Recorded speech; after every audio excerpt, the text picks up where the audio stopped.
This is the End Zone. Let's get it going, guys. I think Drew Lock is going to be the next best quarterback in the National Football League in 2020. Now, over the past 5 years, second-year quarterbacks like Patrick Mahomes, Lamar Jackson, Josh Allen, Carson Wentz have been elite, and they've taken that next step in their second year. Not Baker Mayfield, not him so much, but a lot of these quarterbacks have shown extreme improvement.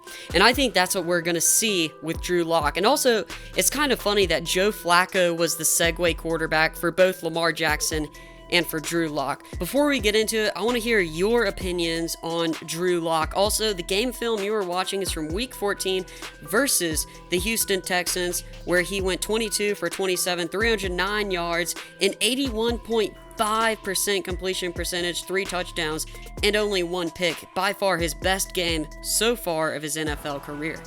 But let's get into it. Drew Lock is 6'4", 227 pounds, out of Missouri.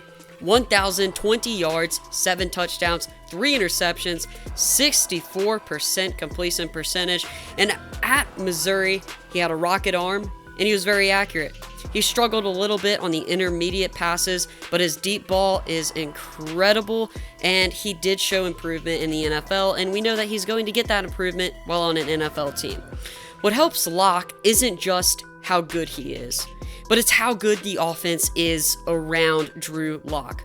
We'll start with an excellent running back group with Royce Freeman, Melvin Gordon, and Phillip Lindsay. The addition of Melvin Gordon was possibly the biggest addition other than maybe Tom Brady in the NFL in the offseason. Melvin Gordon is an elite running back, and he is a huge pickup for the Denver Broncos, who could really help with that run game. And at wide receiver, you got Courtland Sutton, who returns after a 1,000-yard season. And in the draft, the Broncos added 2 pass catchers who I loved watching in college football, Jerry Jeudy from Alabama and Swiss Army knife KJ Hamler from Penn State. Now, Jeudy, to me, is a day one starter, and I think that he is going to have a massive effect on this offense. And at tight end, you got Noah Fant, who also returns. Listen, it is clear that the Denver Broncos are building around Drew Lock. The offensive line should see improvements. The running back room is better. The wide receiver corps is electric, and Noah Fant is your strong, prototypical Iowa tight end, which is what you want in an NFL tight end.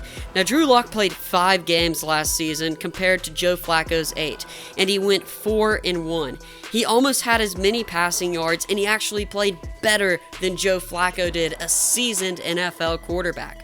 With the trend of second-year quarterbacks making massive improvements and massive steps, I think that Drew Lock is next in line. You could also say Kyler Murray could be that other quarterback, but why is there not room for more? I think that Drew Lock is going to take massive strides with this new and improved Denver Broncos offense that really trusts him. They're building around him. The offensive line, I think, is going to take massive steps. The running backs, like I said, with Melvin Gordon, and at wide receiver, I love the addition of Jerry Jeudy from Alabama. With all these new weapons, I think that Drew Lock will go off in 2020 with the Denver Broncos, and the Denver Broncos will be a scary team and possibly a challenger in the NFL and maybe a playoff team for Denver.